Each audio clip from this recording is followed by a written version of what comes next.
Before we begin, I would like to tell everyone an amazing story that happened to our family this past Friday.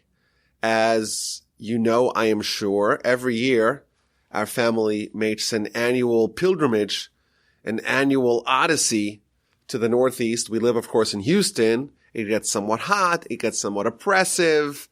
And we like to visit our family in the Northeast. So my parents live in New York. My in-laws live in Toronto in Canada.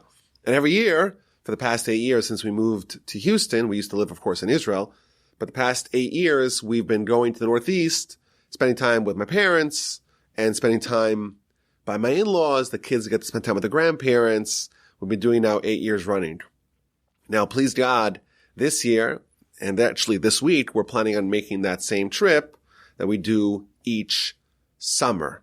Now, of course, this year, it's different because we have the coronavirus, and Canada and the United States have sealed their border to everyone but citizens. And there may be a carve out for relatives of citizens. It's a little bit unclear the exact language of the rule of the order. So it's not so clear if we'll actually be able to get in. So in the unlikely event that the United States does not annex Canada before we go visit it, we're going to have to see if we could navigate past the border guards. It's a little bit unclear. But anyhow, that is the plan. So what do you do when you want to travel, thank God, with a large family cross country? So you got to do a lot of preparations. Now, one of the things that we did this year is we bought like a suitcase that goes on top of the car, on top of the van, which is going to free up a lot of room so we can have more navigation room inside the car. Every seat in our minivan is, thank God, filled with a child. Of course, one of the big problems that we face is going through the country and trying to find kosher food. There's a lot of kosher food in places where there are large Jewish communities, but driving through the country, it's almost entirely bereft of kosher food. So we have to pack ahead and we have to kind of coordinate our trip in a way that makes it possible for us to find kosher food along the way. But anyhow, we had a crisis this past week. The key to the van disappeared. Now, thank God we have 2 keys, but you never want to be stuck with only 1 key because you really need the backup, because if you lose the 1 key, then you're really in a bind. So we have 2 keys, and one of them, of course, has, all the fancy clickers, open the doors and all that. That's the key that you use, and that disappears. And all we have is the old key that just turns it on kind of manually. To lock the door, you got to turn the key, and it's a little bit less convenient. At least we have a key, but now the search begins. The whole house, combing the whole house, trying to find the key. And of course, with a bunch of little children in the house with minds of their own and devious plans, you never know who picked up the keys. If you go shopping and you're picking up a bunch of bags and groceries and all that, and you have the keys, you drop the keys and they disappear, and one of the kids takes it and hides it or whatever, and you'll never know. It's, you got to check every shoe. Anyhow, this past week, we've been looking for the keys all over the house. And I take a flashlight and I'm going through every cabinet and every closet and under every bed. And I thought it maybe dropped into the shoes. So I'm checking the shoes. We cannot find these keys. So I just resign to living a life with only 1 key. So I go to Home Depot and I take the key. I say, okay, could you make a copy of this key? And they say, I'm sorry, sir. If you want to copy this key, it's a special kind of key. They only do it in the dealership. I Google it. It's a couple $100. Listen, if that's what you got to pay, we'll have to deal with it. They can't do it in Home Depot, but I'm not going to the dealership. So I say, okay, I'm going home and I'm making one last ditch effort to find it. I actually incentivized my kids. I said, whoever finds it, I'm giving you $5. You find it, you get $5. Now to the older kids, $5 is not enough. So I said, okay, listen guys, don't tell the younger kids. But if one of you 2 oldest kids finds it, $10. Not $5, $10. Anyhow, the kids, of course, they put in like their lackluster 5 seconds. Oh, I can't find it. Sorry. Anyhow, Friday, I'm combing the whole house, looking for it everywhere it could conceivably be. And to no avail, we don't find it. So we're getting ready for Shabbos. It's like 5 o'clock in the afternoon, 5, 6 in the afternoon. We're getting ready for Shabbos. And suddenly I hear a shriek, a delighted shriek from the kitchen. I found it. And my wife tells me the most amazing thing. She says that as she's walking to the kitchen, she realizes that like we've looked through the entire house and we've done every conceivable effort on our part to try to find it. So she said in her head as she's walking to the kitchen, this is only in God's hands. That's the first thing that she said. That's it. We've done everything we could possibly do. It's in God's hands. That's the first thing she said. As she's walking down the hallway to the kitchen. And the next thing she says is, you know what? We're going to pledge, if we find the key, to give a gift to charity. And she's walking to the kitchen and she opens a drawer. This literally happened within 5 seconds of this kind of internal conversation. Boom, the keys are right there. We assume one of the little kids maybe dropped it into like a drawer that usually, has some pots or has some containers or something like that. And she said it was unbelievable. You're not looking for it anymore. You kind of give up on it. And you have this mental exercise. You're praying basically and you're saying, I know it's not in my hands. And you make a pledge to give some charity if you find it. And boom, with no effort, it's right there in front of you. And I quickly gathered all my kids around and I told them the story.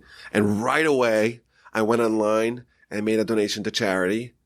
And I said, you know what? This is such a cool story because we talk a lot about faith and we talk a lot about Torah. And no matter how much faith we actually absorb, there's always that kind of that last mile where it's really, really real. Even Noah, of course, is a tzaddik. He's called a tzaddik by the Torah. He's righteous by the Torah standards. He's definitely righteous. The Talmud says, well, his faith wasn't exactly complete. Why? Because he only went into the ark because of the waters of the flood in chapter 7 of Genesis. There was a little bit of the fact that the weather mattered to him as well. Even he, of course, an exemplar, a paragon of faith, there was still something a little bit lacking. And of course, the greatest man that ever lived, Moses, we're going to read in Parshas Chukas, how even Moses is going to be labeled with someone who has incomplete emunah. And the sages tell us that really only God can have full emunah, because only God knows God completely. And therefore, to the degree that someone does not know God, then there is a lack of emunah, a lack of faith. But this was such a nice experience to kind of have this little window into like the real world that the Almighty, of course, is controlling everything.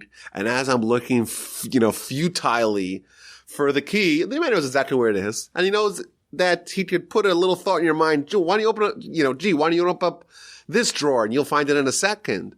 But of course, he doesn't give you that thought. And you spend an hour, 2 hours looking through the house, combing the house, you don't find it. And then you make a slight prayer. And make a slight commitment of charity, and instantly you just have it handed to you on a silver platter. So I said, you know what? I'm going to share this with everyone because it's such a nice example of the Almighty actually playing a part, kind of winking at us and saying, hey, I'm still here. I'm still with you. I'm still holding your hand, and I'm still there whenever you reach out to me. Okay, so we are up to chapter 4, Mishnah number 17. And the author of this Mishnah is one of the most important figures in Jewish history. And largely you could say that about any author of the Mishnah. But this one really stands out. And I think his lesson is very valuable to us throughout history, but certainly today. So we're going to read the Mishnah quickly. And it's a short Mishnah, but I think it's a powerful teaching. And of course, one of the most important figures in Jewish history. So we'll talk about him as well. Rabbi Shimon Omer. Rabbi Shimon says, whenever it says Rabbi Shimon without any parents, we don't know who Rabbi Shimon ben somebody, it is Rabbi Shimon ben Yochai, or Rabbi Shimon bar Yochai. And he traditionally is viewed as the author of the Zohar, and essentially the father of Kabbalah, the father of Jewish mysticism. And of course, in Judaism, the idea of mysticism being separated from Torah in general is totally anathema. So, of course, someone like Rabbi Shimon, we view him historically as being the father of mysticism, but he is mentioned hundreds of times in the Talmud and the Mishnah, and without any, mystical context, because he was a giant of all kinds of Torah, the revealed and the hidden. Rabbi Shimon Omer, Rabbi Shimon says, Shlosha ksarim heim. There are 3 crowns. Keser Torah, the crown of Torah. Keser Kahuna, and the crown of priesthood, of a Kohen. Keser Malchus, and the crown of kingship, of the monarchy. Keser Shem Tov, Ola al Gabeim. But the crown of a good name, that goes on top of them. That surpasses all of them. So there's 3 crowns, even though if you read the Mishnah, it seems like there's 4 crowns. There's 3 crowns, the crown of Torah, the crown of priesthood, and the crown of the monarchy. And then there's this crown of a good name, of having a good reputation, of behaving in a way that makes others look up to you. And that, so to speak, validates the other 3 crowns. So we're going to get into this Mishnah. But first, let's talk about Rabbi Shimon Bar Yochai, often called Rashbi. It's important to note that we did have a Mishnah earlier on in chapter 3. We actually had 2 Mishnahs that were attributed to Rabbi Shimon Bar Yochai. We didn't really talk about him sufficiently, so we're going to do it right now. Now, like the preceding Mishnahs, Rabbi Shimon is yet again another student of Rabbi Akiva. Again, Rabbi Akiva, 24,000 students, and that entire academy perished, and he travels south, and he finds 5 students, and he rebuilds Torah via these 5 students. One of those students, Rabbi Shimon Bar Yochai, the author of our Mishnah. And as we've mentioned countless times before, this was a time of unprecedented persecution. Hadrian and the rest of the Romans did not tolerate the Jewish people in Judea, did not tolerate Torah, made all kinds of edicts that restricted Jewish life. And in fact, these 5 students were only able to receive smicha, to receive rabbinic ordination, via this one old rabbi, Rabbi Yehuda ben Bava, who himself was assassinated by the Romans throwing spears through him for the grave sin of providing rabbinic ordination to these 5 students. Now, these 5 students are all household names. As we mentioned in the past, Rabbi Yossi, Rabbi Meir, etc. But you can make the argument that of all these students, the most impactful of them is Rabbi Shimon. Now, when we talk about him, it's very problematic because there is so much to discuss. And there are so many stories, hundreds, maybe thousands of stories about him. He is such an absolute legend that we're going to have to curate which stories, and we're going to share some of the classic stories and some of my personal favorites. The Zohar must have hundreds and hundreds of stories about him, and each one of them, of course, are valuable. Each one of them are preserved, documented, and perpetuated for a reason, but we're going to try to give a flavor of the character by going through some of the classic stories in the Talmud and in other associated literature to get a flavor of who he was and what he stood for. So again, he is emerging at a time where Judaism, where Torah is under assault. You have rabbis being assassinated. You have Torah being systemically banned. Again, Rabbi Akiva, the rabbi, the teacher of Rabbi Shimon, he was murdered. He was assassinated by the Romans for the sin of teaching Torah publicly. Think about it. What's it like to try to maintain Torah, maintain the tradition, maintain an academy, convey Torah to the next generation when the greatest sage in the land, for the crime of teaching Torah to his Jewish brethren, has his skin flayed off of him by these barbarous Romans? So the students are dying, the rabbis are being assassinated, the Romans are interfering, obstructing the Jews at every corner. It was truly an existential time for the Jewish people. And we see this figure, Rabbi Shimon. He's emerging at this time, and he's presenting an outlook that is going to inspire the nation really at that point and from then forward. He taught that we must not capitulate to the Romans. He believed the Jewish people, believed in our destiny, and he taught us that the only way forward is to adopt an uncompromising, almost fanatic zeal for Torah and to not yield an inch. We have to have complete immersion in Torah, 100%, and that total attitude of Torah, that's going to help us rebuild the Jewish nation.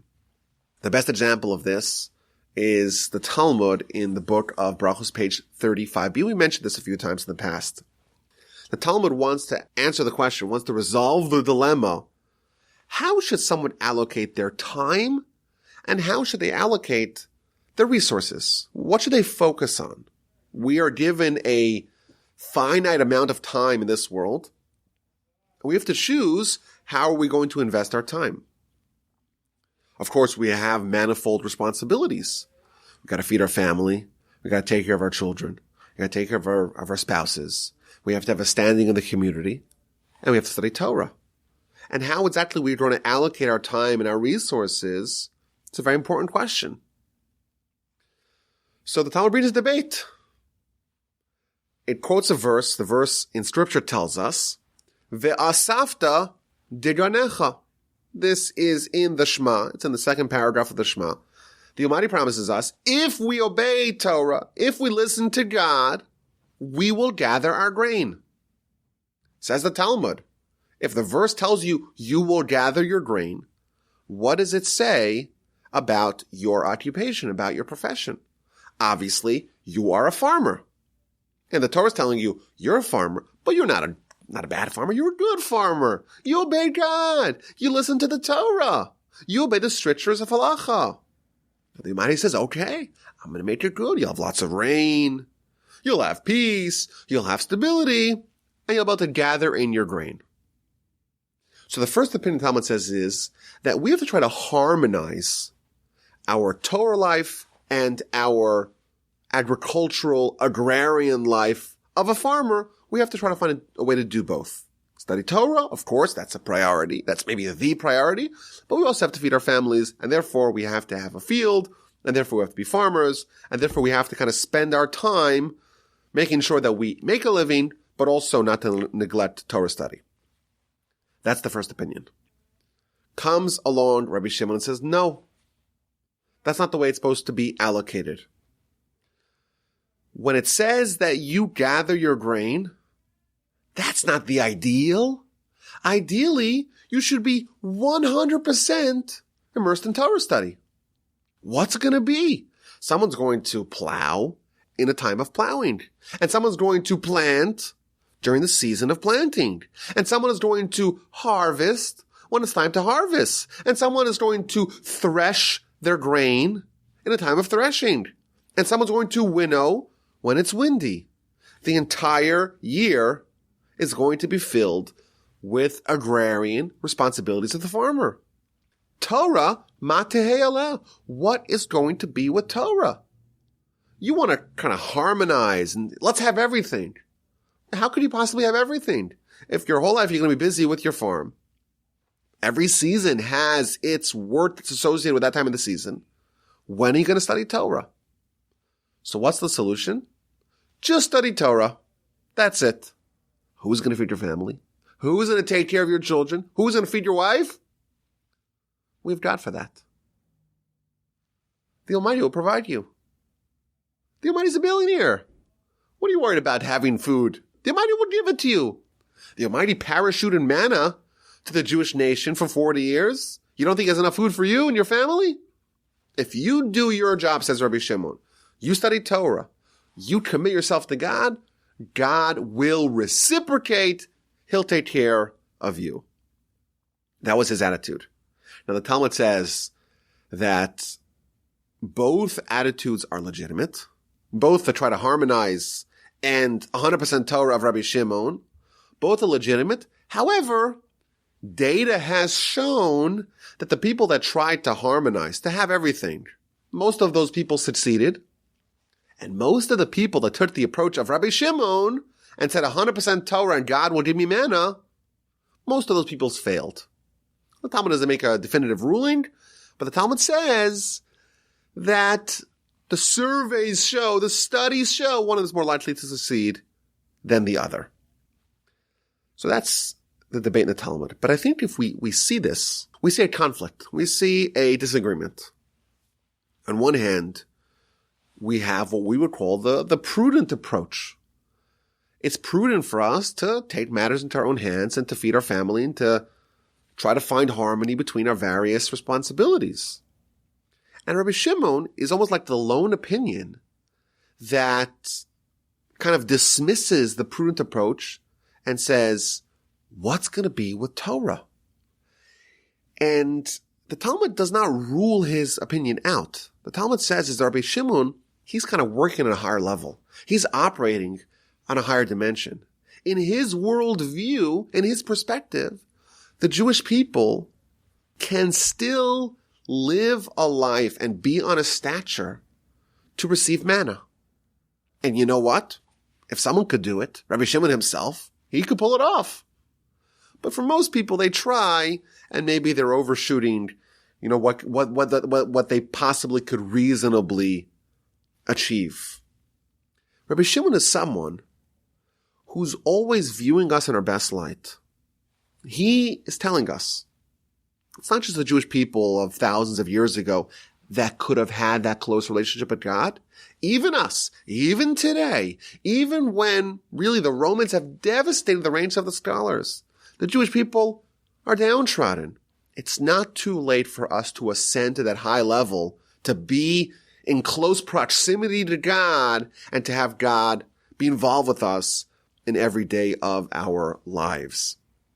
And this attitude, I think, permeated a lot of his interactions with the Romans and with the Jews around him. So, of course, the famous story we spoke about last Mishnah, the rabbis are discussing the Romans, and comes along Rabbi Yehuda, and he says, well, they did a lot of good things. They built up the infrastructure, they built the bridges, and they built the marketplaces and the bathhouses. They did a lot of important infrastructure work in Judea. Says Rabbi Shimon, they did it, but why did they do it? They did it for their own selfish reasons. They wanted the tolls. They wanted to levy the taxes, and therefore they put the bridges, and they wanted to have pleasure, so they made the marketplaces, and they made the bathhouses. He was someone who viewed the opposition, so to speak, exactly the way they are, without sugarcoating it, without being political or pragmatic about it. He was someone who said, I have God on my side 100%. And just like the Jews in the wilderness are not worried about any of the enemies, the Almighty is going to carve them up like bread. What are we worried about? If Rabbi Shimon was around, no one would say, let's go send in scouts, let's go send in spies to go inspect the land. What do we need to worry about? If God's parachuting man at us, if God's on our side, God's taking care of us, we don't need to inspect the defenses of the enemy. We got this. The Almighty is on our side. But of course, as a result of that, the Romans say, we're going to execute him. And he ends up escaping to a cave, and he spends 13 years in the cave, just him and his son, studying Torah. According to the Talmud, they had buried themselves up to their neck in sand or in the dirt, and were studying Torah. And according to the tradition, Elijah came and taught Rabbi Shimon all the secrets of Torah. And on a Kabbalistic level, we say that a person is a union, a fusion of opposites.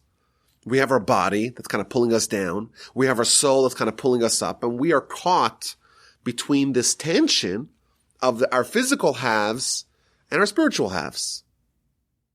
And we have to choose which one of those sides are we going to favor. Are we going to veer to our more spiritual self? Are we going to embrace our soul? Or are we going to allow our body to define us and that become our identity and that be the kind of life and priorities that we choose? And perhaps we could say when the Talmud tells us that Rabbi Shimon and his son buried themselves up to their neck in the ground, what that's telling us on a Kabbalistic level is that their body was like it was buried. It was as if it was dead. It was not playing a factor at all in their decision, in their perspective, in their worldview. It might have been buried. It was only their mind. It was only their intellect. It was only their spiritual sides that was operating. That was his outlook. Most people make decisions based upon their body. The Romans are going to hurt me. I better make sure that I walk a fine line. How am I going to feed my family? Now, these are all concerns of the body. Now, of course, the Torah tells us you have to take care of your body. But Rabbi Shimon is operating like his body's buried. He's thinking just as a soul.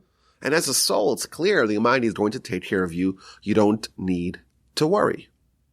He spends 13 years in the cave. And after things settle down, the edict against his life goes away. He re-emerges. So again, we see he is someone who's living on this higher level. He's operating as a soul. He is not willing to kowtow to the Romans at all. And he has a certain tenacity, a certain sheer determination that the nation is going to be able to be rebuilt, not in some mediocre, okay fashion, but as a resplendent nation, kingdom of priests, holy nation. We could still aspire to be great once again. So another example of this, one of the famous lines that Rabbi Shimon has in the Talmud, it's in the book of Shabbat, page 138a. And the discussion is a little bit of a morbid one. The discussion in the Talmud is, will Torah be forgotten from the Jewish people? It's a very serious question. And one opinion postulates that there is a verse that seems to imply that the Torah in the future will be forgotten. Things are not going to always be rosy. There's many times the Torah will be forgotten. And then the rabbis of Yavne, they say, also bring a second verse, and they say, well, Torah is going to be forgotten. Comes along Rabbi Shimon. What does he say? Chas v'shalom, heaven forfend, heaven forbid. Shetishtachach Torah miYisrael, the Torah will be forgotten from the Jewish people.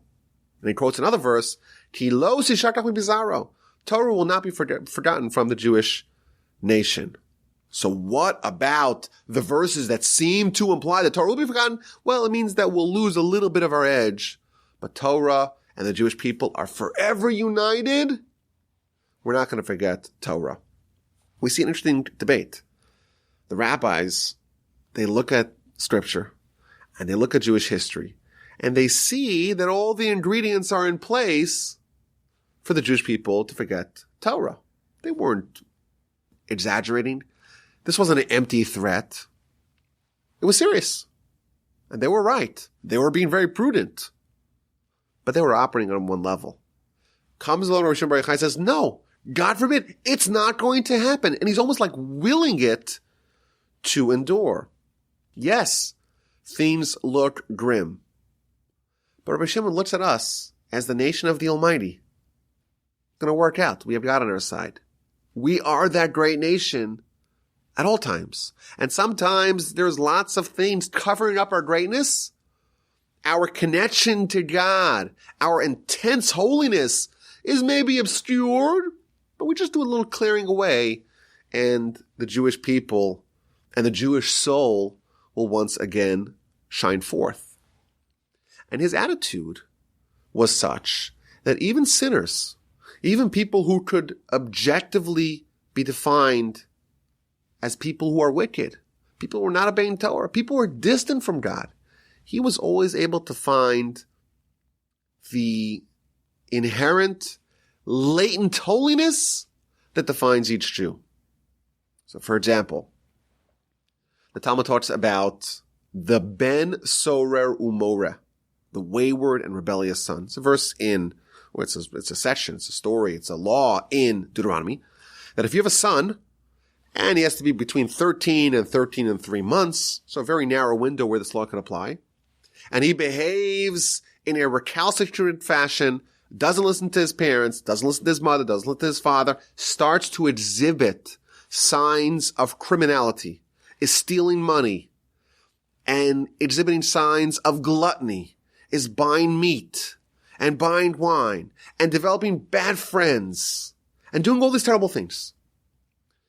So the verse says that such a child, when all these precise ingredients are in play at this particular moment in their development, this child, says the Torah, is destined to become a murderer. The Torah could predict, we can't do this, but the Torah could predict, the Almighty is going to predict that if you have this precise characteristics, this precise criteria of a child at this particular age, it's got to be a male. Women doesn't work like that.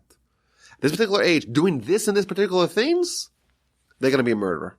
And therefore, says the Torah, it's better to kill them now when they're still innocent. They haven't committed any grievous capital offenses. It's better to do that now than to wait until they actually mature into a full-fledged criminal and then going to be executed, but executed in sin. That's the law of a ben Sora Mora. Comes along Rabbi Shimon. And what does he say? Ben Sora Umora, the wayward and rebellious son, lo haya velo asid lios. Never happened and never will happen. Rabbi Shimon, he sees a sinner. He sees a kid who's quickly spiraling out of control. And he is still bullish. The Talmud says he's bound to continue his sinful ways?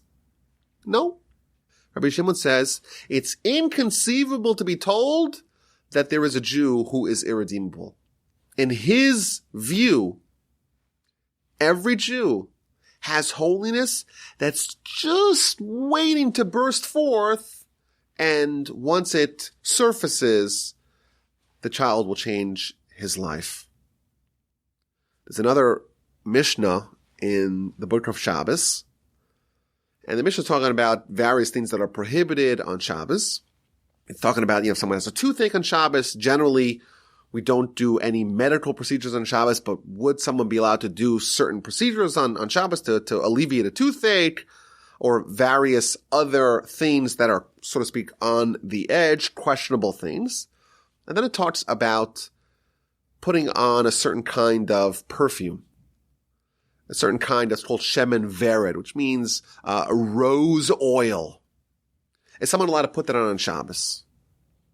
So the Talmud says, so the Mishnah says that the first opinion of the Mishnah is, well, if someone is a prince, if someone is part of the nobility, if someone is part of the aristocracy, and they're used to doing that, they're used to making sure that they smell perfect, even during the weekday, well, then on Shabbos, let her do it. That's the normal thing, let her do it. Comes like Rabbi Shimon. Rabbi Shimon Omer. Rabbi Shimon says, Kol Yisrael b'nei melachim heim. All of Israel were all princes. Don't tell me, oh, there is a prince and therefore they're allowed to behave that way. Oh no. Every single Jew is a prince. And therefore you can't make exceptions for this prince and not include that prince. Any Jew, no matter how downtrodden, no matter how many people are predicting that our glory days are behind us, Rabbi Shimon saw the prince in each one of them.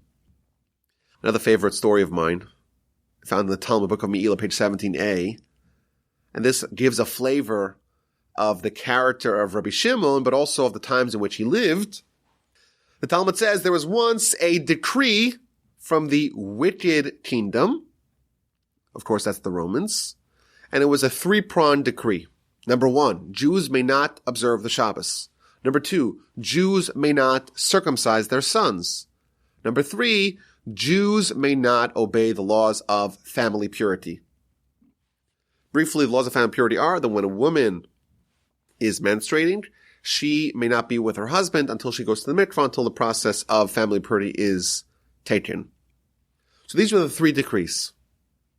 So I was trying to figure out, what do we do? The Romans, of course, are not known for their tolerant ways, and these are bedrocks of Jewish life. What do we do that they are now prohibited? So there was one rabbi named Rabbi Ruvain ben Istrabuli, and he says, you know what? I'm going to infiltrate the ranks of the Romans, and I'm going to convince them it's a bad idea. So he got his haircut. It was a Gentile haircut. It was a haircut that all the Romans had, but none of the Jews had. So he disguised himself as a Roman, and he joined the Romans. And he says, I'm going to be this fifth column. I'm going to be the Trojan horse, and I'm going to convince them out of this. So he's sitting with all the Romans, maybe sitting with the senators or the consuls, the proconsuls, or he's sitting with the big honchos of the Romans, and he asked them the following question. Suppose you have an enemy. Do you want your enemy to be rich or to be poor? Well, they said, of course, we want our enemy to be poor, of course. So he says, well, the Jews, they're your enemies. If they worked on Shabbos, then they're going to have another day of economic activity, and then they'll be richer. So doesn't it make sense to allow them to refrain from work on Shabbos?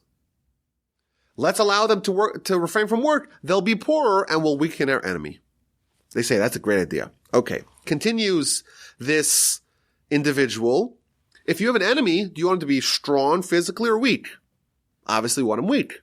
Okay. Let them circumcise their babies. The kids will be physically weakened and we'll have a more vulnerable enemy. Genius. Brilliant. Okay. They allowed the Jews to circumcise.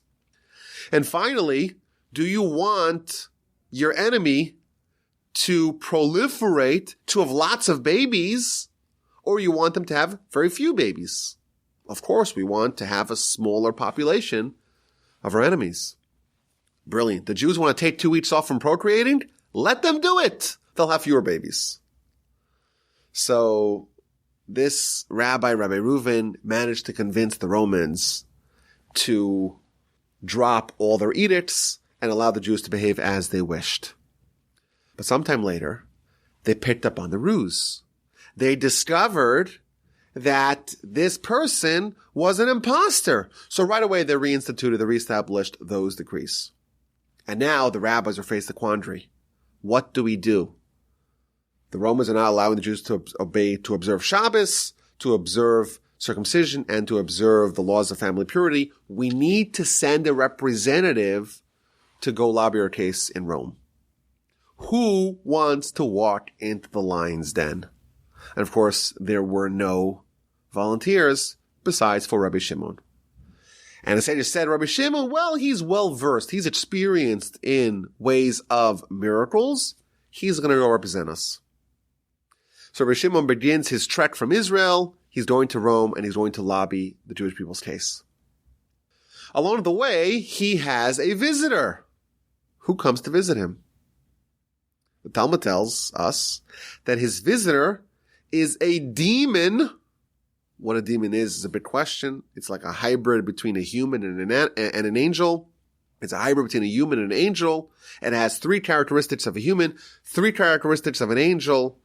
Very, very interesting, very mysterious creature. He appears to Rabbi Shimon and he says, I know you're going to Rome. I know you're going to lobby your case for the Romans. I want to help you. So if this happened to us, we would be like blown away. Oh my goodness, there's this spiritual demon creature that's coming to help me. That's amazing. What does Rabbi Shimon do? He starts crying. He says, look how far we have fallen. In Genesis, when Abraham's maidservant needs some help, a real bona fide angel comes to help her. And all I have is this lousy, pathetic demon. So he takes the demon and he says, okay, I'll tell you what you do. Go to Rome, go help me. The demon travels to Rome, embeds itself in the daughter of the Caesar, and causes her to scream on top of her lungs, I need Rabbi Shimon, I need Rabbi Shimon. And as Rabbi Shimon actually marches into Rome, the whole town is looking for him. So he's quickly ushered into the chambers of Rome, and he tells the demon, okay, your time is up, you've done your job, now come out. And like that, the daughter is healed. And people couldn't believe what they saw. What a miracle worker. They bring him to the coffers of Rome, whatever you want you can take. All the gold, all the silver, everything, anything you want, fill your pockets and go. He says, all I want is this decree being annulled. They say, that's all you want. It's yours. He rips it up. It's annulled, and he goes back along his way. Again, this is one example, but there's many, many examples in Jewish literature where he's performing valorous acts of miracles with absolute fearlessness. It's been speculated on his yahrzeit, the day that March is passing, the Jewish people traditionally do a chalaka. They give haircuts. And someone argued, or someone speculated, that there was someone, this Rabbi Ruvain, who tried to solve the problem by getting a Gentile haircut. And that didn't work. Comes the Rabbi Shimon with a Jewish haircut, and he solves the problem. And therefore, his story is somewhat associated with Jewish haircuts, and therefore we give a Jewish haircut on the day that is most connected to Rabbi Shimon. One more story before we dig into his teaching. This is a very heartwarming story brought down in the Midrash. There was a couple who lived in the time of Rabbi Shimon, and sadly, they were married for 10 years and were experiencing infertility. And the law states that, we have to have children. And what is someone supposed to do if, again, not due to their own decision, they can't have any children for whatever reasons? Even today, we know that about 15 to 20% of couples, otherwise healthy, experience infertility. And thankfully today we have all kinds of medical innovations to help with natalism. But at the time, what are you supposed to do? So the Talmud says that if the man is required to do the mitzvah of procreation, and if they are incapable with their wife, after 10 years, they should consider whether they should try to find a different wife. Because after all, we're here to do mitzvahs, and if we can't do a mitzvah, we have to find a way to do it. So a couple, they arrive at the doorstep of Rabbi Shimon, and sadly it's been 10 years and they don't have any children. And they want to separate, and they want Rabbi Shimon to officiate their divorce. But Rabbi Shimon could sense that there was still a lot of love between these two people. So he came up with the following scheme. He said to them, if you want to get divorced, you have to do it properly. You got married with lots of fanfare, with a festive banquet. If you're going to get divorced, you also have to have a festive banquet as well. And indeed, they obeyed. And they made a party. And I guess people got invitations. You're invited to the divorce party of this and this couple. I think that still actually exists. When people get away from a toxic relationship, they have a divorce party. But that's usually after the divorce. But here we have a divorce party. Unheard of. Who does that? But this is what Rabbi Shimon prescribed to them. So they make this big party, and people are drinking a little bit. And the husband has a little bit too much to drink. So he tells his wife, his beloved wife of 10 years, he says, listen, we have to go our separate ways, and it's very sad. But you're in my house now. Whatever you want to take, you take with you when you go home to your father's home. When you go back to your father's house, whatever you want to take, you can take. This is a pretty good offer, right? So meanwhile, he falls asleep in his stupor. And she tells her servants, okay, you see my husband here in his bed? I want you to lift his bed and carry it. I'm bringing him with me to my father's home.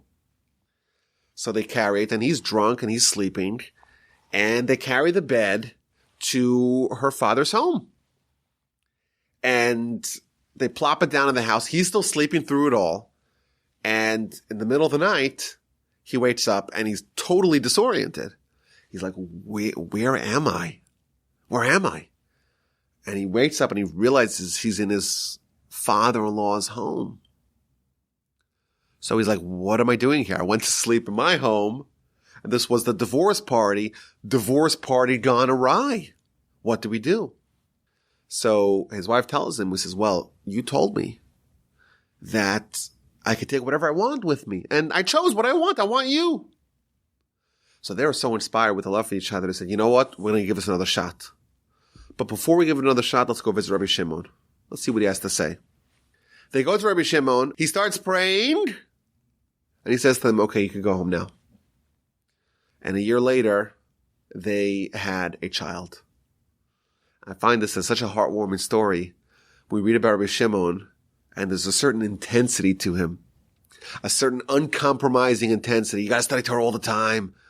And he has, he's this titanic Torah scholar, and everyone's terrified of him, and he does miracles. And in fact, in that particular story where he goes to Rome, nobody wants to accompany him because he's someone that has a very low tolerance of any sin of any sort.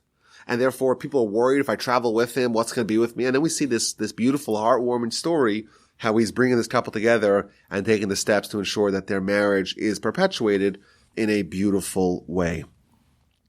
So that's a little bit of the story of Rabbi Shimon. Again, he's someone who is always on our side. He always believes in us. He always envisions the Jewish people in their brightest, most aspirational way. He sees us as a nation still capable of receiving the manna. By the way, when did the manna actually fall? The first time the manna falls, if you do the math, it's actually on Lag Bomer, on the day that Rabbi Shimon passed, on the day that's most associated with Rabbi Shimon, and it is not by chance that his attitude was such of a nation still being able to reclaim their vaunted past, even in uncertain times in the present. And what does he teach? He teaches us that there are lots of crowns in our religion. There's the crown of Torah. There's the crown of priesthood. There's the crown of the monarchy. And then there's the crown of a good name. And the commentaries explain that before Sinai, before the Jewish people finalized their relationship with God, the Almighty told them, what is this nation going to stand for? What does it mean to be the chosen people? Va'atem tihiyu li mamleches kohanim v'dor kadosh. And you will be for me a kingdom of priests and a holy nation. The Jewish people at our zenith are described as a kingdom of priests and a holy nation. There are lots of nations out there. And in fact, our sages tell us there's 70 root nations. And then there's the Jewish people. We are the nation of God. And we're described as a kingdom of priests. A kingdom where everyone is a leader. Just as you have a clergyman who is in charge of the lay people, there is this clergy nation that's in charge of the rest of the world. Normally you have one king and many subjects. Similarly, on a national level, you have a kingly nation and the rest of the other nations. And here we get a description. What does it mean to be a kingdom of priests? The mission statement of our people is to be a kingdom. What are the crowns of those kings? And we're told there's 3 crowns, 3 plus 1. There's the crown of Torah, there's the crown of priesthood, and there is the crown of the monarchy. What does it mean to be the Jewish people? What does it mean to be the chosen nation? What does it mean to be the kingdom of priests? It's these 3 crowns. And the commentaries explain that this triality of Jewish responsibility, we found it before. In fact, the second Mishnah of Pirkei Avos, all the way back in chapter 1, it tells us that there are 3 things upon which the world stands. The world is held up on a pedestal comprised of 3 legs: Torah, avoda, worship of God, service of God, gemilas chasadim, kindness.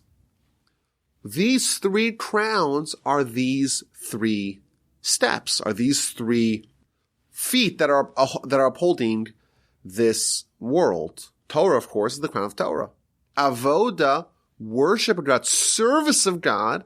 Well, what do the Kohanim, what do the priestly class do? They do the service in the temple, which of course is associated with prayer.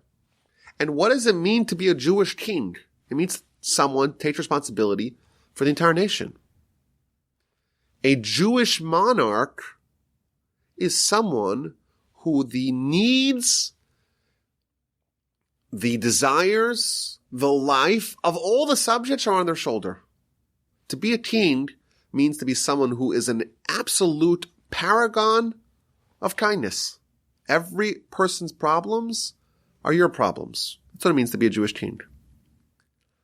our nation stands for something. We're God's people. What does it mean that we have this kingdom of priests stature? It means that we are ensuring the world is being upheld by these three virtues that encompass all of Torah that uphold the world. And when someone excels in Torah, they become a king, so to speak. They are crowned with the crown of Torah. And when someone excels in worship of God, in having that relationship with God, of dedicating their life to God, well then, even if they're not a priest per se, they are upholding that third of the world, and they're going to be crowned with that crown. And of course, when someone makes it their business to look out for someone else, to do kindness with the other people, well then they have the crown of the monarch, even if they're not necessarily from the family of David, and they're not actually a king. And our sages tell us that these three crowns were actually represented in the tabernacle. Tabernacle, of course, had a lot of moving parts, a lot of different vessels, but there's three of them that were actually had a crown built into the very vessel itself. In the Holy of Holies, you would find the Ark of the Covenant, the Aron Habris. And of course, the Ark was made of gold, and it had some wood in it, and then it was also covered in gold. Inside the Ark, broken set of tablets, non-broken set of tablets, the Torah that Moshe actually wrote himself, and it's covered, of course, with the cover that had the cherubs, that had the keruvim on top of it. But at the edge of the Ark was a crown. And our sages tell us that represents the crown of Torah. The Ark that held the Torah, and therefore the crown that surrounds it represents this crown of Torah that Rabbi Shimon is talking about. And then once you got out of the Holy of Holies and you were just in the what's called the holy, or the sanctuary, then you have three vessels inside there. You have the menorah. Menorah does not have any crown, at least not one made of gold. And then you have the shulchan, the table, and that does have a crown. Our sages tell us represent the crown of the monarchy. And the third vessel in that sanctum of the sanctuary is the inner altar, which is a small golden altar upon which the ketoras, the incense, was performed. And that was also surrounded with a crown, and that represents the crown of the priesthood. Because that was, when a priest would do the work, the thing that everyone coveted, all the priests wanted to do every day was to do the ketoras service in the temple. And then you have the menorah. The menorah does not have a crown of its own, but the menorah, our sages tell us, that corresponds to the crown of good name. What that means is that there's three components of our spiritual life, and there's three crowns that we could potentially achieve. And they are embodied, of course, by these three vessels. But then you have the menorah. And the menorah, that takes the power and it takes the holiness of these three vessels and it shines it forth. And that corresponds to the crown of a good name. And again, if you notice, the Mishnah says, Rabbi Shimon points out that there's three crowns, not four crowns. But then he actually lists four crowns. You have the crown of Torah, the crown of priest, the crown of monarchy, and the crown of a good name. So is it three, is it four? The answer is that the crown of a good name is the actualization of these three spiritual components of our life. When someone could have Torah, but if it's not married with good character, if it's not presented in a way that people could absorb it, people could have Torah using it for the wrong reason, having improper motives. You have Torah, but it doesn't have the good name associated with it. You're not shining that light out. You're not doing a good job. Similarly, all the other parts of our spiritual life could be done in an improper way with improper motives, and then it doesn't have the good name associated with it, and then it's not actualized. And the Talmud tells us that in Olam Haba, in the world to come, in the world of the afterlife, in the world of eternity, in the world of the soul, there's no eating, there's no drinking, there's no standing, there's no sitting, there's no business dealings. So what are people doing? El tzadikim yoshvim, the tzadikim, the righteous, who merit an invitation to that world. They sit, ve'atroseim birosheim, and their crowns are on their heads. V'nehenim eziv hashchina, and they have the opportunity to bask in the pleasure of God. In the future, the righteous are going to be sitting with their crowns on their heads. Where do those crowns come from? Here's the answer. Rabbi Shimon tells us, when you do Torah, you do worship of God, you connect to God, you help your fellow man, you do kindness. When you are advancing on the three components of your spiritual life, each one of them is associated with a crown, and those efforts, that Torah study, those mitzvos, are you actually preparing for yourself the crown that hopefully will adorn you for eternity in Olam Haba. Now, there's a very famous Rambam in the Laws of Torah, chapter 3, where he talks about these three crowns. And he views it in a more, I would say, narrow sense. The crown of Torah, the crown of kingdom, is the literal crown given to David and his descendants, and the crown of priesthood, referring to the literal priesthood of Aaron and his children. He tells us, the Jewish people are crowned with three crowns: the crown of Torah, the crown of priesthood, and the crown of kingdom. The crown of priesthood, that is the property of Aaron and his sons. Me, as a non-Kohen, there is nothing I could do to earn that crown. And then there's the crown of the monarchy. And that was given to David and to David's descendants. And if someone is not a descendant of David, if they're not from the tribe of Judah, they are not a candidate to be king. However, the crown of Torah is there and available for all. Whoever wants to take it may come and take it. And don't think that the crown of the monarchy, the crown of priesthood, is greater. Oh no, the crown of Torah outshines them all. The Talmud actually says something very staggering. The Talmud says this is not only applying for Jews. Even Gentiles, says the Talmud, book of Sanhedrin, page 59a. Afilu over kachavim, even a Gentile who studies Torah, behold, he is like a high priest. The commentaries add that someone who is Jewish who studies Torah is even greater than the high priest. Why? Because where does the crown of Torah reside? It's surrounding the ark. It's inside the Holy of Holies. The high priest is really holy. But you know what? He's only an occasional visitor to the Holy of Holies. He comes there once a year, and he's there for a few times doing some work there. He's only a sporadic participant in the crown of Torah. When someone themselves is crowned by Torah, they become the equivalent of the ark. They are adopting the crown of the ark upon themselves, and therefore they are permanently inside the Holy of Holies, not just an occasional visitor. And we're told a staggering thing that even the Gentile can connect to this power, provided they are studying the Torah that relates to them. Now, this is a powerful insight, a powerful teaching that we're told here with Rabbi Shimon's teaching. When we are doing Torah, when we're studying Torah, we're doing mitzvos. Like we had a few Mishnahs earlier. Every time we do a mitzvah, every time we study Torah, you are creating an angel. There is a real, tangible, spiritual reality being manifested in the world. Of course, we don't see it because we live in the physical world. We're limited. But that's what the Torah is revealing to us, that there's the world of the soul, and in that world, the only thing that matters is Torah mitzvos. And I found it particularly apropos that Rabbi Shimon, he is the one who's teaching us this lesson. He is the one who says, oh no, don't tell me that the princes, the other prince, the sons of the nobility, they're the ones who could put on this perfume on Shabbos, and the rest of us can't. We're all princes.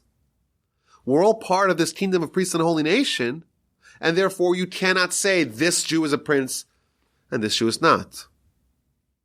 And therefore he's the one who's showing us we're all holy, we're all part of the nobility, we're all close to God. We're all part of this kingdom of priests and holy nation, and we all have our opportunity to access these crowns, the crown of Torah, the crown of the priesthood, and the crown of the monarchy. So I think it's a powerful lesson. I think it dovetails really nicely with the rest of the teaching we have till now. And it's always important for us to remember where we come from. We were that nation that God was so close to, he gave us food every day. For 40 years. Millions of people received their food from God directly for 40 years. What a powerful thing. And Rabbi Shimon tells us, you know what? Those crowns are still accessible to us today. My email address is rabbiwolbe@gmail.com. Don't hesitate to reach out with any questions or comments or feedback of any kind.